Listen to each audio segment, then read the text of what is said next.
सध्या राहू देते फुसफुसून. तर इथे आपलं ते येतं दंड ठेवून. तर आता ही बाई जर तुम्हाला समजली, तुम्ही नवीन मुली तुम्हाला सांगून देऊ का मी नवीन ज्या नव्हत्या त्या कुठे गेल्या त्या हे बघा म्हणजे 3.5 आणि तर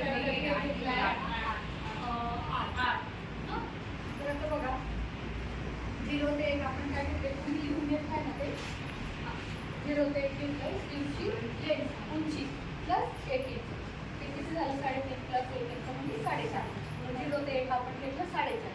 4.5 पासून 4.5 नंतर 0 ते 2 घेतलं आपण जिथे आपण स्लीव जोडतो त्याच्यासाठी ती जी फ्रॉकची मुंडा खोली होती फ्रॉकची मुंडा खोली घेतली त्याच्यामध्ये आपण लहान बाळ असल्यामुळे 1 इंच प्लस केलं. ते झालं आपलं 5.5 प्लस 1 इंच आलं ते 6.5. मग ते आलं 6.5 आपण 2ला टाकलं. ओके कळलं.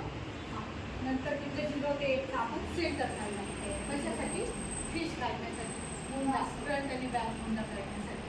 तर आपण हा सेंटर काढला म्हणजे इथे टेप ठेवला टेबल अर्धा फोल्ड केला इथे पॉईंट घेतला पॉईंटला नाव दिलं 3. त्याच्यानंतर ती सरळ लाईन झाली त्या लाईनला नंबर दिला 4.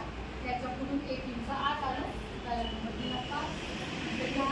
त्याच्यात टेप ठेवला त्याला पुन्हा फोल्ड केलं त्याचा सेंटर काढला लाईन दिली नंतर 0 पासून 5 पर्यंत 0 पासून पुन्हा 5 पर्यंत 1 वरून 1 खाली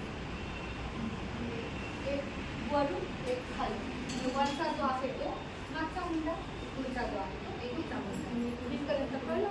आणि हे जे घेतलं आपण बाळाच्या अंगावर मग 8 मध्ये मिळवले आपण 1 इंच शिलाई मारली. हे झालं 8चा हाफ केलं. हाफ का कारण ते फोल्डवर आहे जेव्हा ओपन करणार तेव्हा ते 8 होणार. तर ते 8 म्हणजे 8चा हाफ म्हणजे 4 मध्ये 1 प्लस केला 5 टाकला आणि हा दंड घेण्याचं माप दिलं. इथपर्यंत कळलं. ही स्लीव कळली. कटिंग करताना आपण हा मागचा मुंडा कट करतो दंड कट करतो ओपन